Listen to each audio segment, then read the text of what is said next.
안녕하세요. 초등언빠TV 짜장쌤입니다. 오늘 초등학교 4학년 수학 어떻게 부모가 도와주면 좋을지에 대한 이야기들 좀 나눠보도록 하겠습니다. 제가 3학년 수학이 약간 생애 전환이라고 좀 과장되게 말씀을 드렸죠.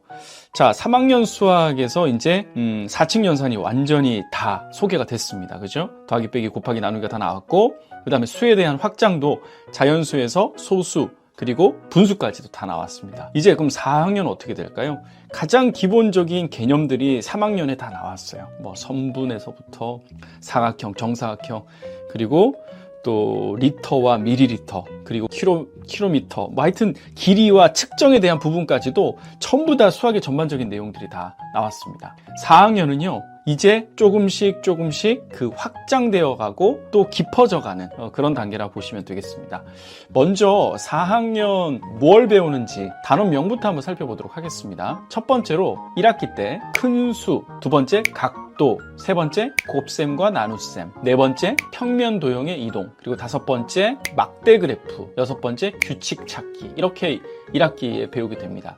하나하나 조금씩 살펴보죠. 큰 수에서는요 만, 10만, 100만, 1000만, 1억, 조까지 배웁니다. 그러니까 어른들이 알고 있는 수까지 이제 다 배우는 거죠. 그러니까 얼마나 큰 수인지에 대한 부분까지도 배우는 거죠. 그러니까 이때는요 아이들하고 집에서 엄마들이 가르쳐 드리려고 하면 안 돼요. 제일 중요한 건 뭐냐면 아이들이 기분 좋게 익혀나갈 수 있는 그런 분위기를 만들어 주는 거죠. 그죠? 사실 부모들은요 아이들하고 약간 동상이몽인 게 뭐냐면, 부모는 공부한다고 하면 딱 앉아서 바른 자세로 책상에 앉아서 꿋꿋하게 오랜 시간 공부하기를 원하죠. 근데 아이 입장에선 달라요.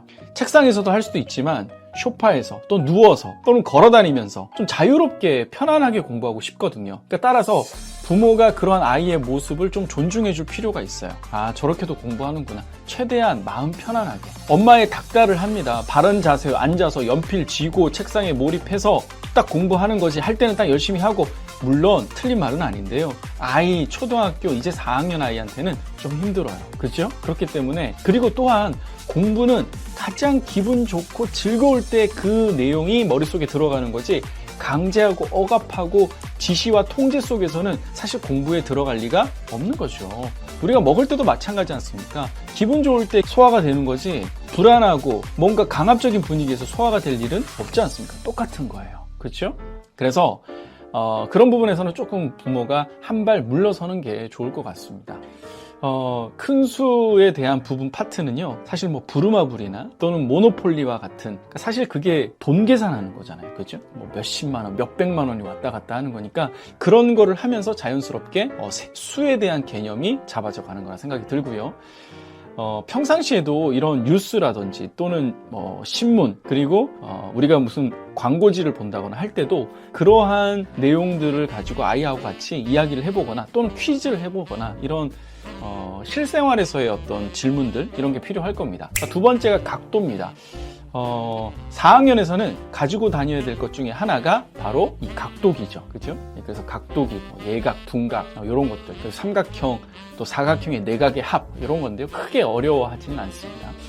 곱셈과 나눗셈이 나옵니다. 이제는 4칙 연산인데도 꽤 어려워져요. 뭐가 나오냐면 세 자릿수 곱하기 두 자릿수가 나오고요, 세 자릿수 나누기 두 자릿수가 나와요. 기존의 4칙 연산을 잘하던 아이들도 여기에서도 물론 잘 하겠지만 조금은 버퍼링이 생기는 경우가 있어요. 이제 연산도 4학년부터는 약간 고난이도 연산이라고 보시면 돼요. 그래서 세 자릿수 곱하기 두 자릿수, 세 자릿수 나누기 두 자릿수니까 이건 분명히 훈련이 된 것과 훈련이 된 학생과 그렇지 않은 학생은 확연히 차이가 나는 거죠. 정확성에서도 그렇고 또는 실행하는 시간에서도 그렇습니다. 그래서 이 부분들은 마찬가지로 우리가 4학년 때도 문장제 문제를 아마 중심으로 풀어나가겠지만, 기본적인 연산은 때때마다 1일 수학, 우리가 검색창에 1일 수학 치면 관련된 연산 문제집 무료로 로그인 없이 출력할 수 있잖아요. 이런 것들은 한번 풀어나가시면 좋을 것 같습니다. 사실 1, 2, 3학년 때는 연산 문제집이 메인이었다고 한다면, 이제 4학년 때는요 문장제 문제가 약간 메인이 돼야 돼요. 그러니까 기본적인 문제집에 보면 단계별로 쭉 나와 있죠. 그건 사실 연습인 거고, 문장제 문제가 사실 메인이라고 보시면 될 것 같아요. 그래서 풀어나가면서 연산할 것도 연산하다가 또 다시 돌아와서 문장제 문제들 풀어나가는 거죠. 그러니까 사실 이게 수학이지 않습니까? 그죠? 자, 그리고 평면 도형의 이동, 뭐 밀기, 뒤집기, 돌리기 뭐 이런 것도 나오고요. 그다음에 막대 그래프, 그래프에 대한 해석 또는 필요성 이런 것들을 배우게 되고, 규칙 찾기, 수열에서 더하기 20 가는지, 곱하기 20 가는지, 나누기 20 가는지, 뭐 패턴, 무늬에 대한 패턴 이런 것들을 배우는 게 바로 4학년 1학기입니다.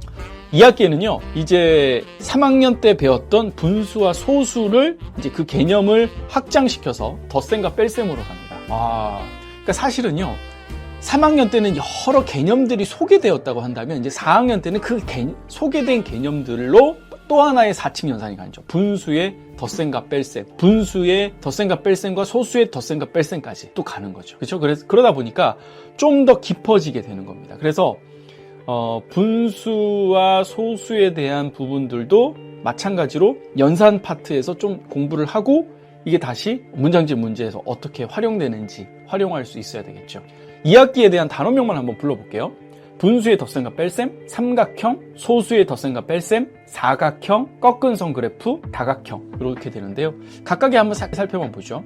분수의 덧셈과 뺄셈에서는 분모가 같은 분수, 그렇죠? 아직까지는 뭐가 안 나와요? 네, 통분하는 게 나오진 않아요. 그렇죠? 그러니까 최소 공배수에 대한 것은 아직 배우지는 않은 것이죠. 그래서 분모가 같은 분수끼리 그렇게 나오는데, 이런 것들도 사실은 아이들이 그림을 통해서 먼저 개념을 알아가는 게 중요해요. 그래서 4학년 수학을 공부하다가 잘 모르는 부분이 있다 그러면 3학년에 가서 개념을 다시 확인하고 4학년으로 다시 넘어오는 작업도 필요합니다. 그렇죠? 그렇다고 해서 가장 실수하는 게 뭐냐면 너 3학년부터 다시 해는 절대 아닌 거죠. 필요할 때 다시 갔다가 돌아오는 건 괜찮지만 그때부터 다시 한다, 이거는 아니라는 거죠. 삼각형 좀 더 세분화되면 이등변, 정삼각형, 직각, 예각, 둔각 이런 거 나오고요. 소수의 덧셈과 뺄셈에서는 뭐예요? 네, 이제 자리값의 원리가 나오죠. 소수 둘째 자리, 셋째 자리 뭐 이런 것들. 사각형, 뭐 사다리꼴, 평행사변형, 마름모 이런 것들이 이제 나오는 시기입니다. 꺾은 선 그래프, 그렇죠? 그리고 다각형까지 나오는 게 4학년 2학기의 수학인데요. 아이들이 개념도 3학년 때 어려워했는데 이제 4학년 때는 그걸 활용하는 단계잖아요. 그러니까 좀 더 많이 어려워하는 게 4학년 수학이라고 보시면 돼요. 그래서 방법은 그거예요. 훈련이에요. 반복이고 연습하는 거예요. 그렇죠? 그래서 문장제 문제 플러스 좀 고난이도 연산을 위한 문제집을, 기본은 2개예요. 2개를 가지고 계속해서 풀어나가는 게 중요할 거라고 생각이 듭니다. 저는 플러스해서 아이들이 개념을 잡는데 좀 많이 어려워한다면 수학 동화를 한번 가지고 아이들이 수학에 대한 좀 재미있는 접근을 해봤으면 좋겠습니다. 그래서 이 시간에는 4학년 아이들이 좀 읽어봤으면 하는 그런 수학 동화들을 좀 소개를 해보도록 하겠습니다. 첫 번째로 수학 탐정스라는 책이고요. 두 번째는 수학 유령 시리즈, 그리고 세 번째는 수상한 수학 감옥 아이들, 네 번째는 미스터리 수학 탐정단, 그리고 더불어서 마지막 수학 전사. 그리고 약간 마지막 추천을 좀 해드리는 건 수학 두뇌 개발 게임 Math Quest라는 시리즈가 있어요. 요거까지 제가 추천을 드리고 싶습니다. 그래서 지금 추천드렸던 수학 동화들을 읽으면서 아이들이 수에 대한 개념을 좀 스토리텔링 형식으로 좀 즐겁게 접근을 해 나갔으면 좋겠습니다. 수학을 아마 흥미가 3학년 때부터 약간 꺾여 있는 아이들이 있고 4학년 접하면서 어렵다라고 느껴 있는 아이들이 있어요. 그런 아이들에게 이 수학에 대한 여러 가지 갑자기 나오는 여러 가지 개념들을 좀 편안하게 접근할 수 있는 그런 책들이라고 생각을 합니다. 그래서 이걸 다 읽으라는 게 아니에요. 서점에 가서 하나하나 좀 보면서 가장 흥미가 땡기는 그런 책이 있어요. 이게 다 시리즈물이거든요. 그래서 하나를 정해서 하나의 시리즈물만 좀 읽어보면 수학에 대해서 그래도 조금 좋은 긍정적인 도전해 볼 수 있는 그러한 시각을 좀 가지지 않을까 하는 생각이 듭니다. 아무쪼록 수학에 대한 부분들이 아이의 자존감하고도 연결이 되고 자신감하고도 연결이 되지 않습니까? 그래서 공부 잘한다, 그럼 결국 수학 잘한다, 이렇게 해석을 아이들이 합니다. 그래서 수학을 처음에 이런 것들을 학교에서 바로 처음 배웠으면 많이 어려워하거든요. 그래서 어느 정도 그러한 개념들이 손과 머리에 녹여드는 시간들을 감안을 한다면 조금 먼저 접하게 해주고 좀 먼저 연습을 더 하게 해준다면 아이들이 수학 진도, 학교 진도에 맞춰서 나가는 게 그렇게 어렵지는 않을 것이다 라는 생각이 듭니다. 혹시 수학에 좀 더 재미있고 관심을 가지고 즐거워하는 아이들이 있다면 이제는 경시대회 문제들도 좀 풀어보면서 준비를 최상위 수학까지 한번 해보면 어떨까 하는 생각도 듭니다. 마찬가지로 오답 노트 되게 중요합니다. 잘 모르는 거 그냥 넘어가면 안 되거든요. 그래서 아이가 잘 틀리는 문제가 있다 하면 그 부분에 대한 학습지를 집중적으로 넣는 것도 좋지만 틀리면 그 오답 문제만 찍어서 오답 문제 찍고 그 다음에 정답 찍고 그래서 옆으로 넘기면서 보는 거죠. 그래서 문제 수학이니까 노트에다가 그쵸? 계속 손으로 적어가면서 풀고 하나 넘기면 정답 확인하고 또 틀린 거 넘겨서 문제 확인하고 또 넘겨서 정답 확인하고 이런 식으로 오답 노트를 따로 쓰는 것은 효율적이지 않으니까 찍어가면서 했으면 좋겠고요. 또는 수학 문제집 같은 걸 2권을 사가지고 틀린 것들만 새 문제집에다가 별도로 표시해 나가면서 그러면서 틀린 것들만 표시된 것들만 다시 풀어보면서 촘촘하게 좀 공부를 해 나가는 것을 추천을 드립니다. 중요한 것은 부모가 가르치는 것이 아니라 부모가 보조적으로 도움을 주는 코칭의 역할을 한다는 것입니다. 메인 가르치는 역할은 누가 한다고요? 학교 선생님과 그리고 집에서는 EBS 강의를 통해서 아이가 2번 정도 메인으로 듣고 혼자서 익혀나가는 그래서 배울 학은 EBS와 학교에서 배울 학이고 익히는 것은 스스로 문제를 풀어나가면서 천천히 하지만 꾸준하게 익혀나가는 게 중요할 겁니다. 도움이 되셨으면 좋겠네요.